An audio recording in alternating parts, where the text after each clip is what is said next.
Queridos irmãos, queridas irmãs, então hoje nós vamos dar sequência no vídeo 674,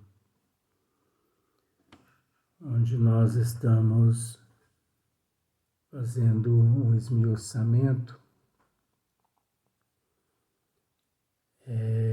numa sequência do Livro dos Espíritos, Duração das Penas Futuras. Então, a sequência nós estamos dando no livro Céu e o Inferno, capítulo 6, Doutrina das Penas Eternas, origem da doutrina das penas eternas. Então, eu vou fazer o possível hoje para esmiuçar alguma coisa aqui, até porque eu não posso me dar o luxo de, pelo fato de algumas coisas terem acontecido comigo, eu não posso me dar o luxo de ficar deitado, acomodado e esquecer do meu compromisso, da minha responsabilidade. Então, eu vou me esforçar aqui para que eu possa dar o melhor para que chegue até o seu coração. Então, aqui Allan Kardec, ele disse assim: apesar disso, eu vou voltar um parágrafo só para você entender melhor. Apesar disso, o Cristo não pôde revelar aos seus contemporâneos todos os mistérios do futuro. Ele mesmo disse: tem ainda muitas coisas para vos dizer, mas não as podereis compreender naquele momento. Então, isso nós já esmiuçamos no vídeo anterior. Agora nós vamos dar sequência. É por isso que vos falo em parábolas. Quanto aos problemas morais, aos deveres das relações humanas, ele foi bastante preciso, porque tocando a corda sensível dos interesses materiais, podia fazer-se compreender quanto aos outros pontos. Ele se limitou a semear sob forma alegórica os germes que deveriam desenvolver-se mais tarde. A doutrina das penas e das recompensas futuras estava, neste caso, particularmente no tocante às penas. Ele não podia romper abruptamente as concepções tradicionais. Vinha revelar aos homens novos deveres, a caridade e o amor ao próximo. Então vejamos, Jesus naquela época, há 2000 anos atrás, ele nos falava em parábolas. Ele usava parábolas. Parábolas devido ao fato de nós naquela época e o restante da humanidade não possuir conhecimento suficiente para poder entender aquilo que nosso Senhor Jesus Cristo tinha para dizer. Mas se nós pararmos para analisar o Livro dos Espíritos, ele é nada mais, nada menos do que uma obra literária composta-se por parábolas. Porque quanto mais a pessoa estuda o Livro dos Espíritos, mais ele aprende, mais ele descobre novidades que antes ele não conseguiu entender, compreender. Então vejamos, Jesus falava por parábolas, porque nós não tínhamos naquela época condições evolutivas para entender tudo aquilo que ele, de uma outra forma, poderia se expressar. Então, é como o aluno que na sala de aula, no primeiro dia, o professor precisa ter, assim, um certo jogo de cintura, como se diz, para poder lidar com o aluno, porque ele não possui conhecimento.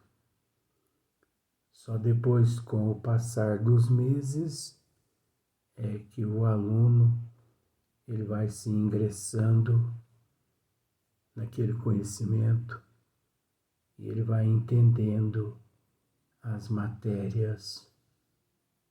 Assim, todos nós vivemos nestas condições evolutivas, né? Então, outra coisa também, ele se limitou a semear sob forma alegórica os germes que deveriam desenvolver-se mais tarde. A doutrina das penas e das recompensas futuras estava nesse caso, particularmente no tocante às penas.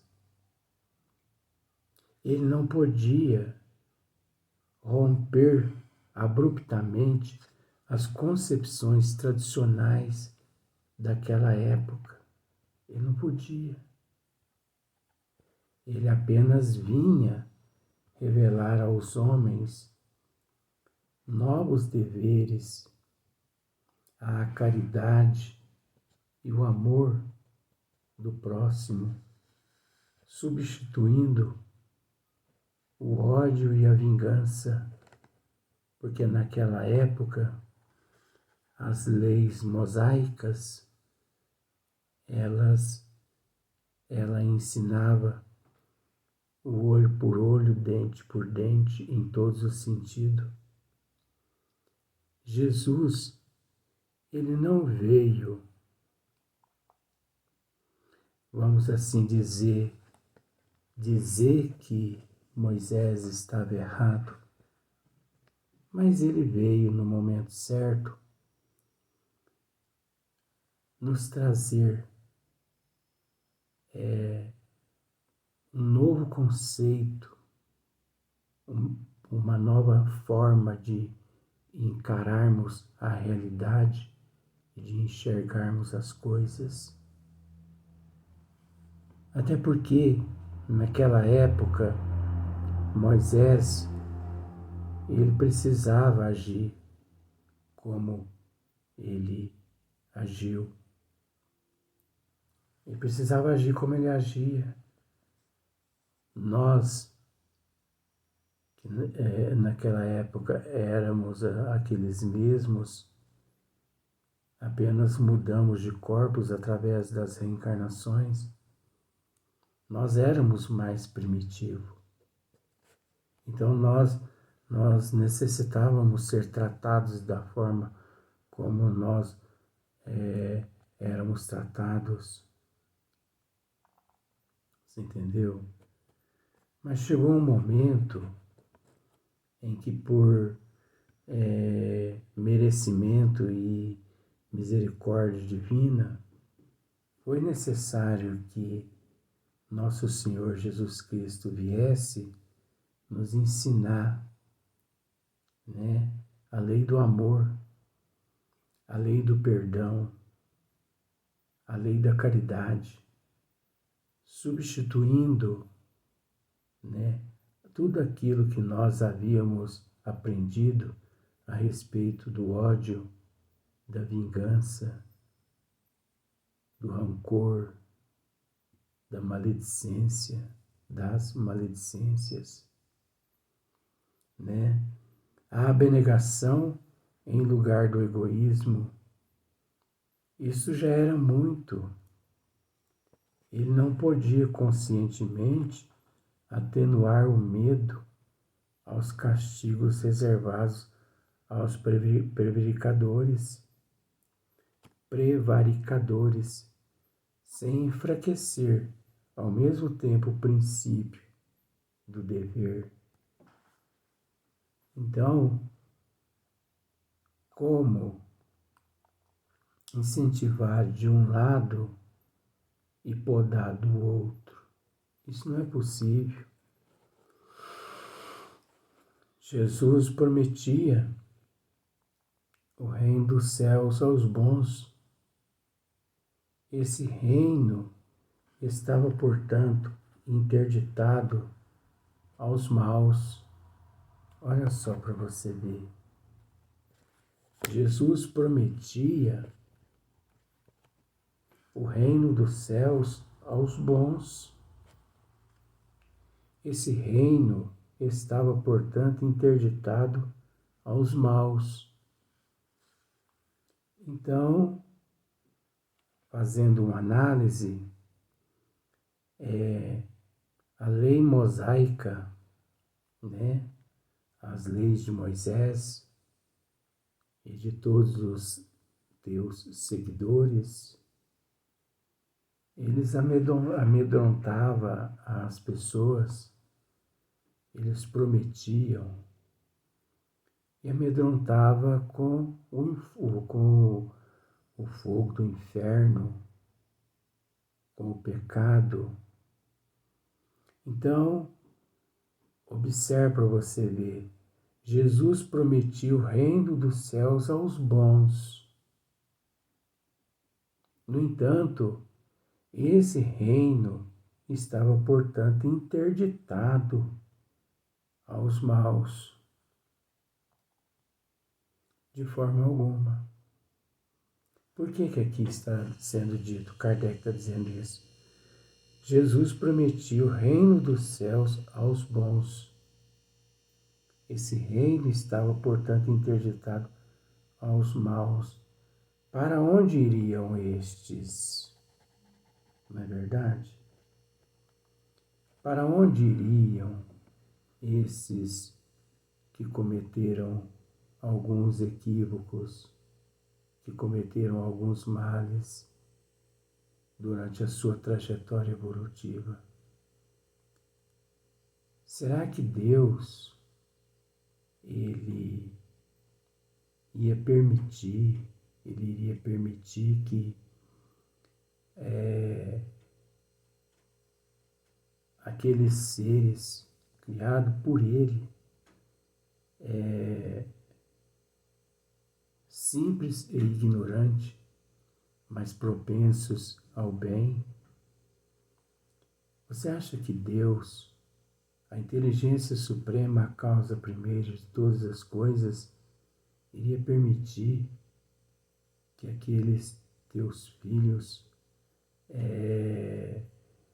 transgressores, por motivos de ignorância própria? Você acha que Deus iria permitir que todos aqueles teus filhos transgressores seriam confinados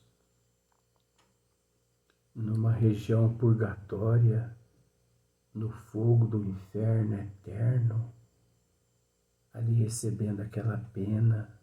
Não. Esse é o Deus morfológico, como nós já dissemos em outros vídeos. O Deus do Livro dos Espíritos, questão número 1. Que é Deus? Responde os bons espíritos. Deus é a inteligência suprema, a causa primeira de todas as coisas. Esse Deus do Livro dos Espíritos, ele concede a todos nós a oportunidade, a todos os transgressores e não transgressores, a oportunidade de evoluirmos, de repararmos os nossos erros através das reencarnações, através da lei de causa e efeito, de ação e reação, enquanto nós necessitarmos desse processo de lapidação. Enquanto nós necessitarmos. Isso são etapas evolutivas no processo evolutivo do ser. Então, olha só, para onde iriam estes, os maus? Será que só os bons, os justos, simbolicamente vou usar esse termo, seriam salvos? Deus não estaria sendo a inteligência suprema, a causa primeira de todas as coisas? Deus não seria, nestas condições, onisciente, onipresente, Ele não seria onipotente. Por que Deus é esse que faz algo, depois se arrepende, depois pune, depois manda para o inferno para queimar ali por toda a eternidade? Então, olha só para você ver, para onde iriam estes?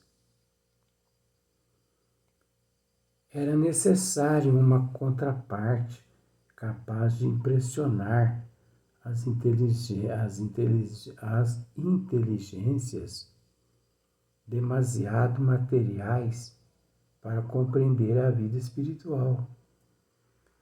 Não se deve esquecer que Jesus se dirigia ao povo, à parte menos esclarecida da população.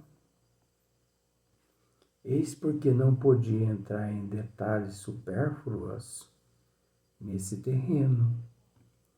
Bastava-lhe opor uma punição à recompensa, sendo isso suficiente naquela época. Se Jesus ameaçou os culpados com o fogo eterno, também os ameaçou de serem lançados na Jena. Mas o que era a Jena? Um lugar nas cercanias de Jerusalém. O depósito de lixo da cidade. Seria possível tomar-se isso ao pé da letra? Era apenas uma dessas imagens fortes de que servia para impressionar as massas. Acontecia o mesmo com o fogo eterno. Se não fosse esse o seu pensamento,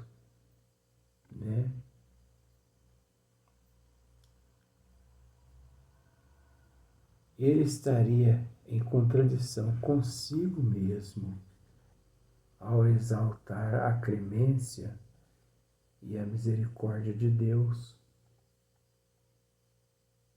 porque a clemência e a inexorabilidade se negam reciprocamente. Seria, pois, nos enganarmos estranhamente sobre o sentido das palavras de Jesus, vermos nela a sanção do dogma das penas eternas. Quando todo o seu ensino proclama a bondade do Criador, na oração dominical nos ensinou a dizer: Senhor, perdoai as nossas ofensas, como perdoamos os nossos ofensores. Se o culpado não pudesse esperar nenhum perdão, seria inútil pedi-lo. Mas há condições para esse perdão? É lógico que há condições. É ele uma graça, uma anulação pura e simples da pena em que se incorreu? Não. A medida desse perdão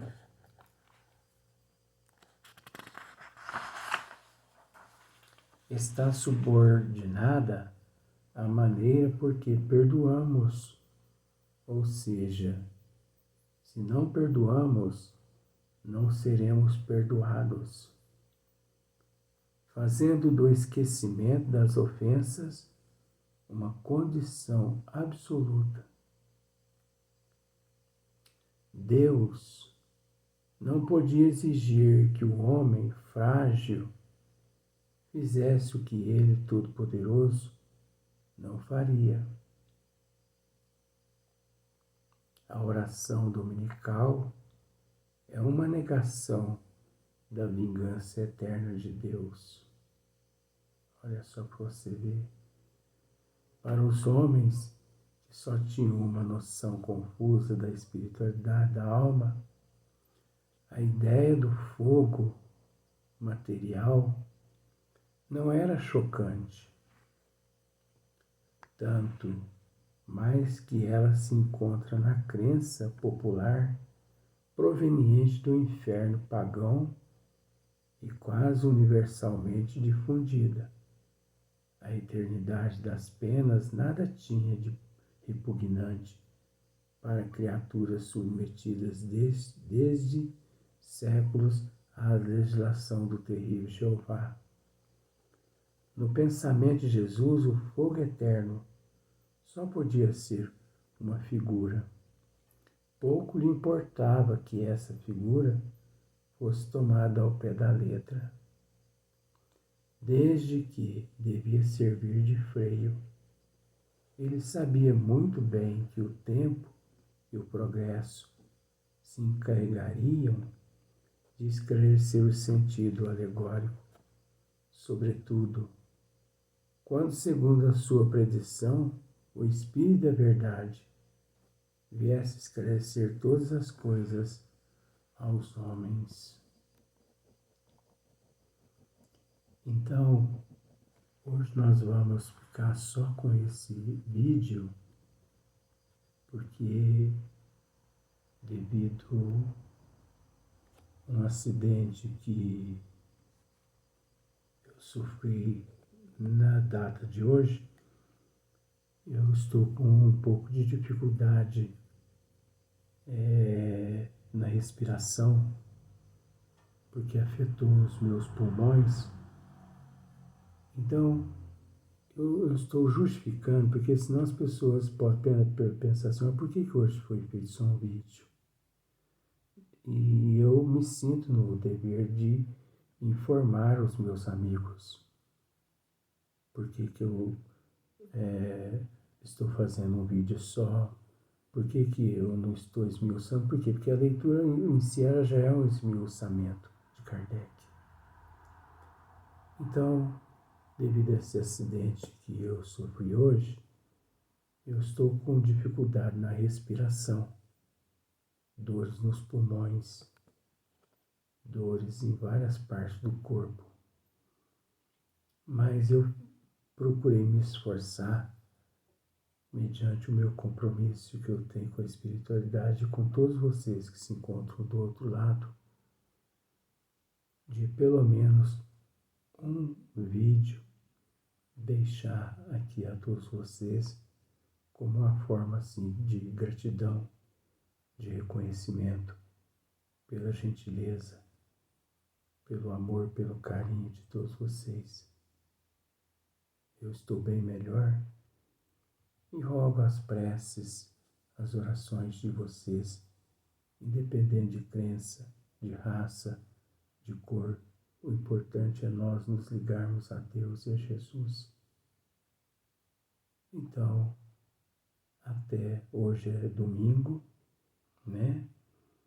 Então, até no próximo dia, que será na segunda-feira, onde, se Deus quiser, estando melhor, mais vídeos, eu me esforçarei aqui para poder gravar.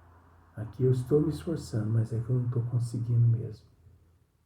Então peço-lhes a compreensão de todos vocês. Muita paz a todos.